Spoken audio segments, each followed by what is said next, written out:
copper-zinc alloy sheet is stamped into thick, thin plates. Immediately afterward, a rolling machine presses the entire metal sheet into a bullet casing. After being filled with the proper amount of gunpowder, a steel projectile is fitted into it. Thus, an AK-47 round is completed. The newly manufactured bullet falls into the quality inspection area, where workers pick out defective rounds one by one and discard them. The qualified bullets are then packaged into batches and loaded into ammunition crates. First, they are transported by cargo ships across the ocean to war zones. From there, they are carried by pickup trucks to the front lines and distributed to gunmen. Once a bullet is chambered and the trigger is pulled, it takes a human life.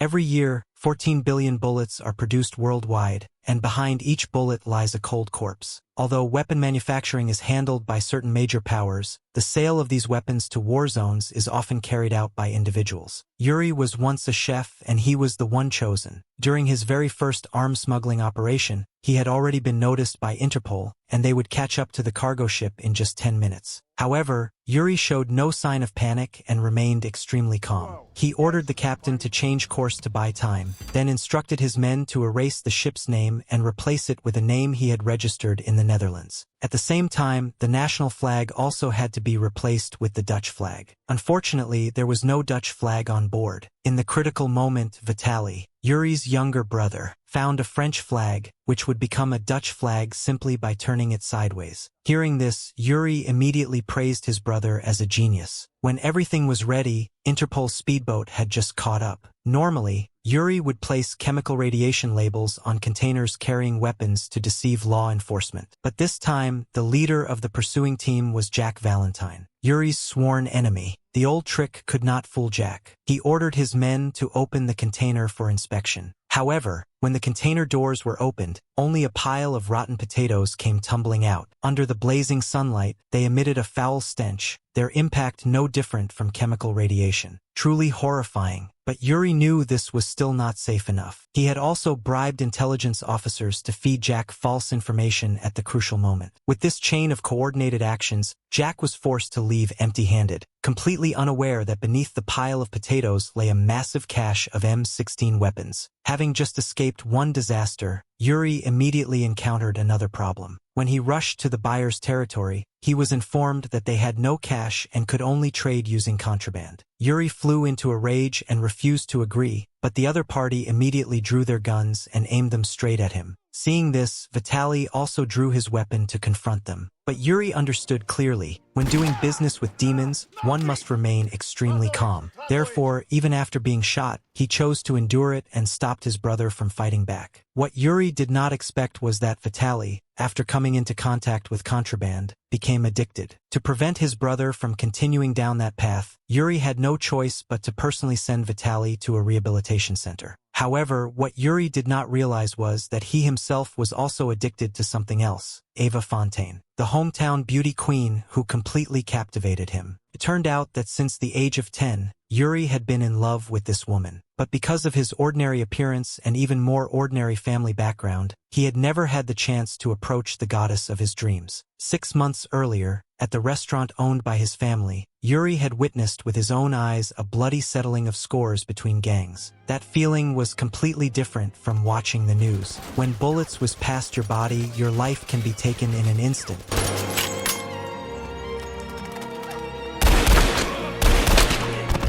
Yuri immediately realized that compared to food, people needed guns and ammunition even more. They were essential tools for survival, and so he began to venture into the arms trade. Through a recommendation, Yuri became acquainted with the Russian mafia and managed to purchase his first Uzi submachine gun. To successfully complete this first deal, Yuri had to learn many new things. When meeting the buyer, he began to describe the details of the weapon. Although small, this gun had remarkable power and produced extremely low noise. The new Uzi machine pistol. Big firepower in a small package. This little baby uses 9mm hollow points, 25 round extendable mags, rear flip adjustable sights. Silencer comes standard, excellent recoil reduction. Muzzle jump reduced 40%, 60% improved noise suppression. You could pump a mag into me right now and never wake the guy in the next room. Of course, that would eliminate your opportunity for repeat business.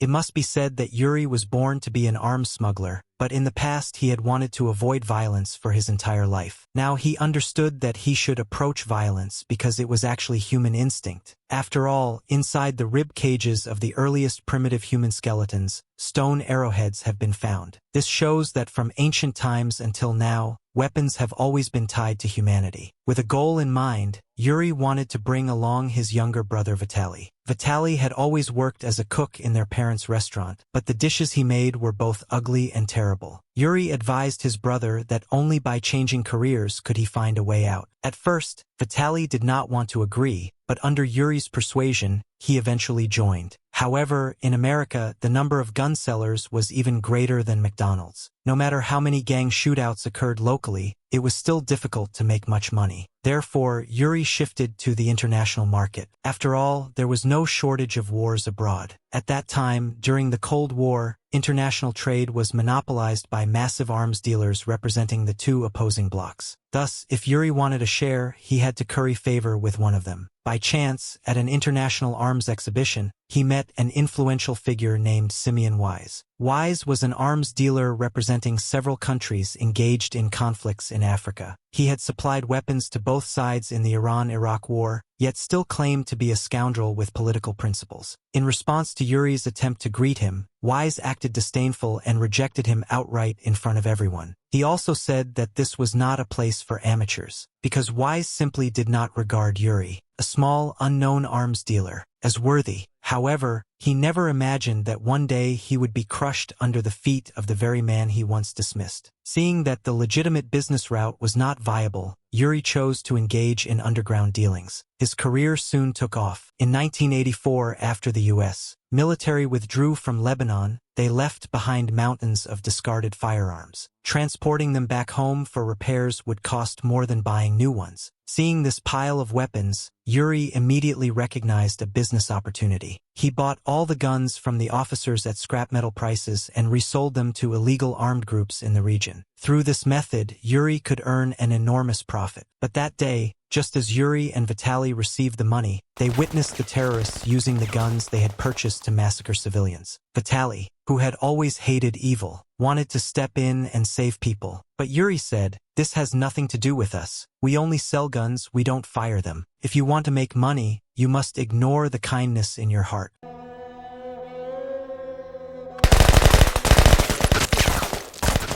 After that, Yuri's business became increasingly prosperous. The weapons in his hands were sold across battlefields around the world. In fact, it was no exaggeration to say that among the top 10 conflict zones, 8 of them were using his weapons. Without Yuri, some countries would not even be able to launch a proper war, because he never discriminated against customers, whether pacifists or terrorists, whether tribal massacres or inhumane bloodshed, whether enemy or ally. As long as they paid, he would sell without hesitation. To Yuri, war was the sound of a siren, and gunfire was the sound of a cash register. Once, he even loudly declared, "There are a total of 550 million guns in circulation worldwide, an average of 1 gun for every 12 people, and what I want is for the other 11 to have guns as well." However, he would never sell guns to bin Laden. Of course, the reason wasn't morality. It was because bin Laden's checks could never be cashed. To make business run more smoothly, Yuri even built a secret warehouse. Inside, not only were various types of weapons displayed, but there were also passports from multiple countries, and 6 suitcases allowing him to switch between different identities easily. Not only that, to avoid surveillance, he invented various transaction codes. For example, a rocket launcher was called a mother, a missile was called a child, and his favorite AK-47 was called an angel. As Yuri's business map expanded across the world, his pockets became increasingly full. This finally gave him enough resources to pursue his goddess, Ava Fontaine. To create an opportunity to be alone with her, Yuri first devised a plan to trick her into going to a seaside hotel. Then he bought out the entire hotel so that no outsiders could enter. In the romantic space where only the two of them existed, it was nearly impossible not to meet. Very quickly, they met, got acquainted,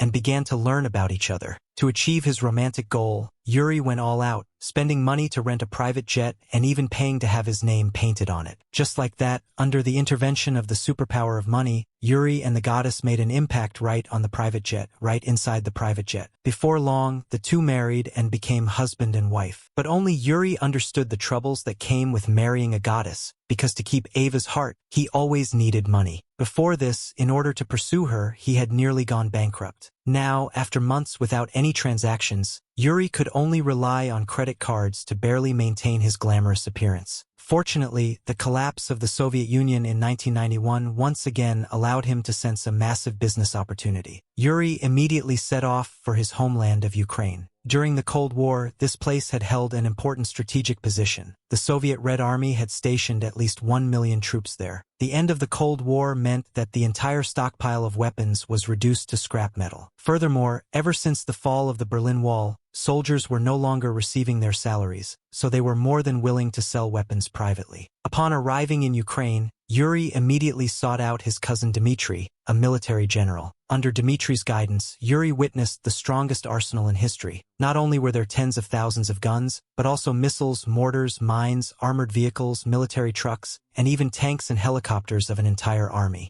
However, with such a major business opportunity in sight, it was inevitable that there were competitors eager to take part. Among them was Simeon Wise, the very man who once looked down on Yuri. This time, however, it was Wise who proposed a partnership with Yuri. But Yuri firmly rejected him, just as Wise had once rejected him. I think you are the amateur now.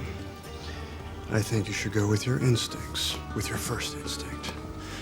I'm the same man who was not good enough for you before, and I'm just not good enough for you now.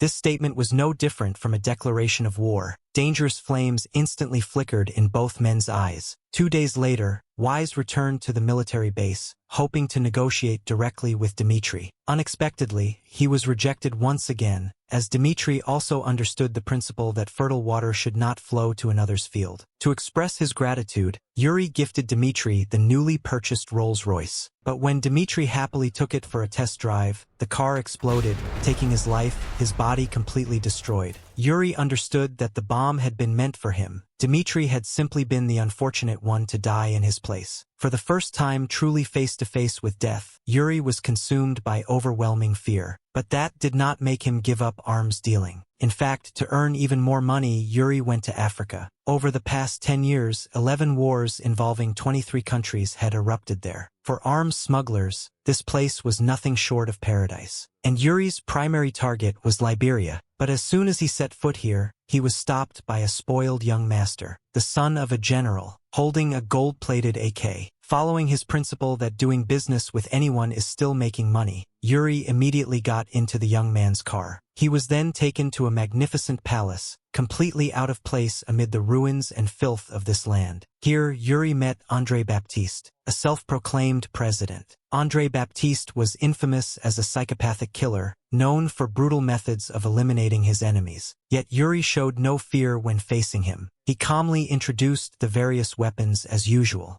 The Glock is interesting. It's made of a polymer composite. Many of my clients feel they can get through airport security without setting off a lot of bells and whistles. Personally, I do not recommend that. On the other hand, if you are looking for a traditional wheel gun, there is no substitute for the 6 inches of muzzle energy of the .357 Magnum. And of course, it will never jam. But while Yuri was enthusiastically explaining, André let him witness firsthand the cruelty of an African warlord. He loaded a bullet into a revolver, pointed it at a soldier, and pulled the trigger without any hesitation. Why'd you do that? What did you say? Well, now you're gonna have to buy it. It's a used gun. How can I sell a used gun? A used gun. A used gun. That's a good one. In fact, he was delighted by Yuri's audacious attitude. Thus, the two reached a cooperation agreement. Afterwards, Andrei's son brought Yuri to a shabby two-star hotel. Inside the room, two beautiful girls had already been arranged, but Yuri didn't dare enjoy this hospitality, because here, HIV was more common than the flu. The next day, Andrei led Yuri to visit his child soldier army. He proudly said, "Don't underestimate these fragile kids. They kill even more effectively than adults because people tend to let their guard down around children." Andrei then candidly told Yuri that the civil war had drained his treasury, so he could only pay with timber or diamonds. Thanks to his experience from the previous deal with the flower boss, Yuri was very tactful this time and didn't haggle at all. He decisively chose diamonds instead of timber. After all, timber couldn't fit into a suitcase to take away. Not only that, Yuri also learned how to provide customized weapon configurations based on battlefield conditions to give buyers an advantage and reduce casualties. After hearing this, Andrei couldn't help but exclaim, You know, they call me the Lord of War. But perhaps it is you. It's not Lord of War. It's Warlord. Thank you, but I prefer it my way. The more prosperous his business became, the more Yuri's wealth increased to an astonishing level. But he never told his wife the truth about his work, even though she could sense something was wrong. After all, how could someone working in transportation afford a pair of 18-karat diamond earrings? But she did not ask or interfere too much, because even if she learned the truth, she would only receive lies in return. Therefore, she could only remind Yuri not to let the family fall apart. Fortunately, Yuri was extremely careful in his work and had accumulated many methods for dealing with surveillance. Thanks to this, he had repeatedly escaped Interpol's monitoring. But Jack Valentine, who relentlessly pursued Yuri, was no ordinary opponent. That day, he led his men to rummage through the trash cans outside Yuri's home and found many scraps of paper. After piecing them together, Jack discovered a crucial piece of information. Yuri owned an entire fleet of aircraft, transporting goods to West Africa once a week. Thus, Jack seized the opportunity to intercept Yuri in the air. Charlie Echo India, reroute to Kabbalah Airport on heading 029. Comply immediately. Yuri, блядь, в чем дело? Seeing this, Yuri quickly called the frontline military, but unexpectedly they were also facing difficulties at that moment and could not help. Helpless, Yuri ordered his pilot to take the risk of landing on the highway below. If he landed at the designated location, he would surely be caught red-handed with evidence and spend the rest of his life in prison. Yuri believed that the police aircraft would not dare to take such risks. Doing so would allow him to buy an hour. In the end, Yuri's plane managed to land successfully, but the accompanying pilots immediately fled after exiting the plane, abandoning Yuri and the entire load of weapons, as they did not want to be caught with the contraband. Yuri remained calm and unshaken. He opened the aircraft's cargo door and called the nearby refugees over. Then he showed them the weapons and said he would give them away for free, with no conditions attached. In Africa, sometimes weapons were more useful than diamonds. Happy times. Come on. Help yourselves. No charge. Everything goes. Guys, yes, come on up. Here, having fun now, huh? Bullets, guns, grenades, hooray. Yeah, take them all. Take the whole place. Go ahead. Take the place. Guns, grenades, hooray. Bullets, guns, grenades. I almost got your name on it. You want one too? Come on. We got bullets. Don't forget the bullets. How can you shoot a gun if you don't have bullets? Everything goes for free. And so, within moments, the crowd of refugees rushed in and cleared out the entire stock. A load that would have taken the flight crew an entire day to unload. In just 10 minutes, by the time Jack and his men arrived, the evidence had long been destroyed. Seeing this, Jack's subordinates wanted to deal with Yuri on the spot. After all, this was the desolate African savanna. No one cared, and no one would notice if Yuri was killed. But Jack, who had devoted his life to justice and righteousness, refused to do that. Therefore, within the boundaries of the law, he decided to detain Yuri for 24 hours, because restricting Yuri's freedom for even one additional second could delay the flow of weapons into the market by 1 second, giving innocent people 1 more second to live. Afterward, Jack left with his men, abandoning Yuri alone, hoping the locals would torture him. But the refugees here, instead of killing for fun, dismantled the plane to sell the parts for money. Watching the tens of millions-dollar aircraft gradually disappear, Yuri remained unfazed, because he knew that this was simply the natural order of life. Like hyenas consuming carcasses and vultures picking bones. Corpses, vultures picking bones. One day later, Yuri was released, just as expected. But when he dragged his exhausted body back to the hotel, he discovered that Andrei had been waiting there for a long time. He had even brought Yuri a grand gift. Turned out that Simeon Wise, Yuri's archenemy, had attempted to supply weapons to Andrei's rivals. Unfortunately for him, Wise was caught and captured by Andrei. Andrei knew that Wise had always wanted to eliminate Yuri, so this time he wanted to push the boat along with the current, allowing Yuri to personally kill his enemy. Although Yuri lived year-round surrounded by guns and bullets, he had never killed anyone with his own hands, nor did he want to. Seeing Yuri's hesitation, Andrei forced the gun into his hand and pulled the trigger. Killing a man with his own hands for the first time, Yuri suddenly felt overwhelming guilt. To escape that feeling, he went to a bar and for the first time tried a banned substance mixed with powder and gunpowder. After that, Yuri wandered the streets like a lost, soulless ghost. In his daze, he saw a little girl with a missing arm ask, "Sir, will my hand go back?"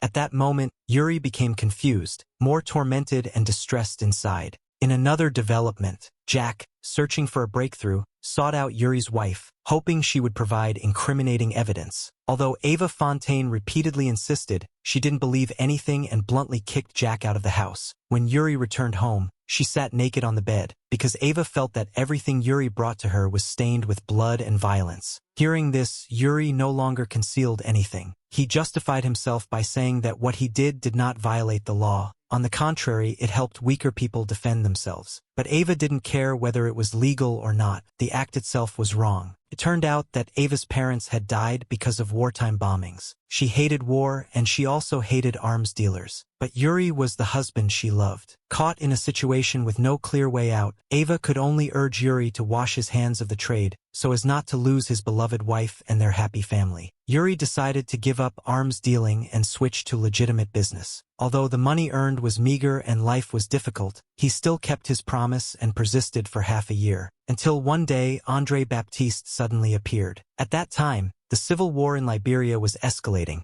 and Andrei desperately needed Yuri's help to obtain weapons. At first, Yuri sternly refused, but when Andrei pressed a giant diamond into his hand, Yuri immediately decided to put on sunglasses to hide himself. Not only because the money he earned in the past 6 months wasn't even equal to what he earned in the half-minute conversation, but also because only in the arms smuggling business did Yuri find his own value and fully utilize his abilities. To keep his wife from becoming suspicious, Yuri used the excuse of a business trip for a few days, but promised he would definitely return on Sunday for the family beach vacation. Although Ava outwardly pretended to believe the lie, inside she was still doubtful. She used the excuse of taking their son to swimming lessons and went downstairs first, then waited in the car for Yuri to step outside, following him all the way to the secret warehouse. In the past, whenever he was being followed, Yuri always noticed it, but he never imagined that one day he would be followed by his own beloved wife. Because of that, Yuri let his guard down, and this became the beginning of everyone turning their backs on him. After Yuri took his things and left, Ava brought their son to the warehouse door, but no matter how many times she tried, she couldn't unlock the code. Just when she was stuck, Ava turned to look at her son, then resolutely entered his birth date. As expected, the lock immediately opened. When she stepped inside and saw the massive, terrifying stockpile of weapons along with numerous fake passports and records of blood-soaked transactions, Ava could no longer endure it and decided to leave Yuri. Meanwhile, Yuri was trying to persuade his younger brother Vitali to return, because aside from Vitali, he had no one left to trust. Yuri needed his brother's help and protection. Vitali had already turned his life around. Not only had he successfully overcome his addiction, but he had also found a woman he wanted to marry. But between brotherhood and love, Vitali ultimately chose the former. After that, the two brothers returned to Liberia and delivered the goods safely to Andrei. But Andrei said that the shipment had to be transported to Sierra Leone, the neighboring country, to receive the final payment. Yuri and Vitali were forced to escort Andrei's son to transport the weapons. But along the way, Andrei's son massacred people indiscriminately and shamelessly called himself a freedom fighter. Yet those who claim to be the most free are often the ones who strip freedom from others. While dealing with these savages, Vitali witnessed firsthand the brutal murder of an innocent mother and child. This made him even more tormented and strengthened his resolve to stop the transaction, because once these brutal men had guns in their hands, they would commit even more inhumane massacres. Vitali could not become someone who enabled them, but Yuri still gave the same advice as in the beginning. This has nothing to do with us, and we are not the ones who caused the war. Besides, if we don't sell to them today, tomorrow there will be other arms dealers who will. Hearing this, Vitali realized that Yuri had lost his soul, so he chose an extreme form of resistance. Vitali grabbed 2 grenades, pulled the safety pins, and recklessly threw one into the truck filled with weapons.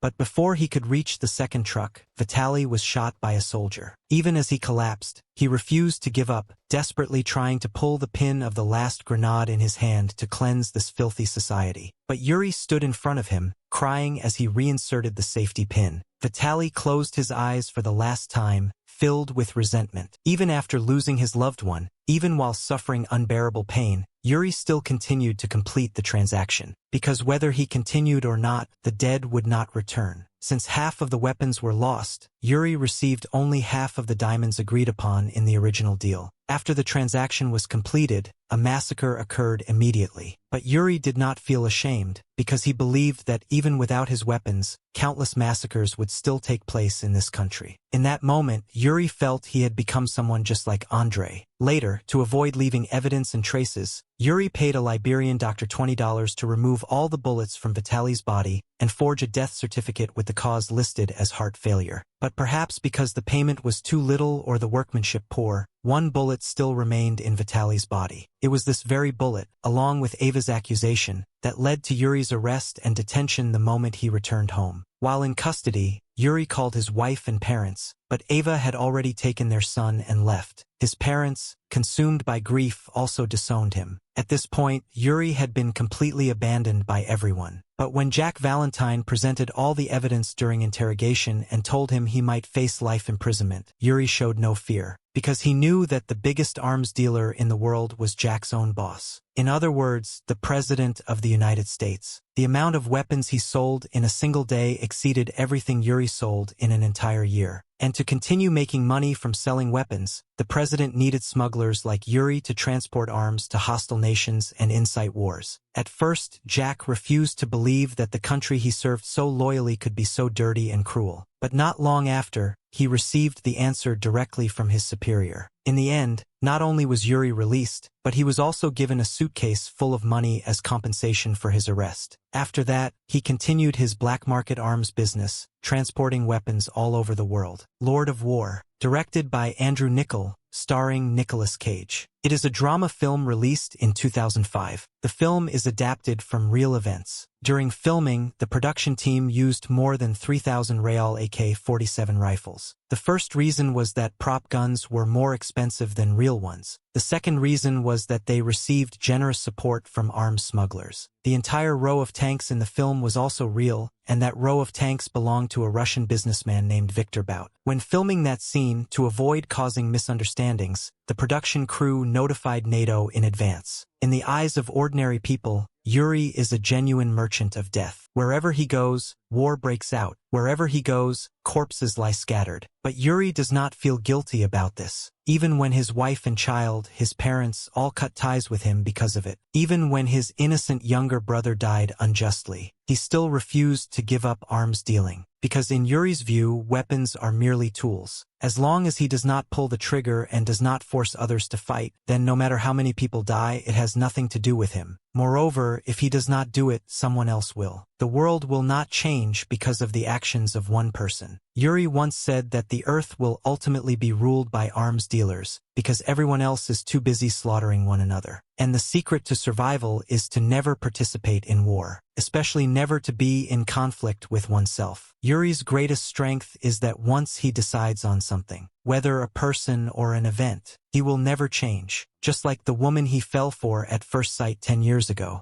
10 years later, he still cherished and loved her the same way. After stepping into the arms trade, no matter what obstacles he encountered, Yuri never doubted or struggled with himself. In this regard, Jack is the same as he is. Both are unwavering in their principles, both loyal to their own inner selves. Unlike Vitali, Yuri's younger brother, who was constantly struggling with himself, unable to fully choose a peaceful life, yet also unable to completely reject the temptation of money, leaving his heart in constant conflict. Vitali even tried to escape reality through illegal substances. Although in the end he preserved the justice in his heart, he paid for it with his life. People often suffer because they lack determination, leading them into dilemmas where choices become difficult. Even if they ultimately make a decision after careful consideration, they still feel regret and disappointment for not choosing the other possibility. But if you hold firm beliefs about everything, you will not hesitate, nor will you torment yourself. Your goals will also become clearer and more concrete. This world does not contain absolute perfection. In fact, it inherently consists of the coexistence of opposites and contradictions. There is no such thing as perfection, nor is there such a thing as pleasing everyone, because each person has their own standpoint, and when standpoints differ, the way they perceive the same matter will also be different. What we can do is not pursue absolute perfection, but hold firmly to our principles and persist until the end. Today's story ends here. Thank you for watching the movie. What do you think about this film? Feel free to leave a comment below.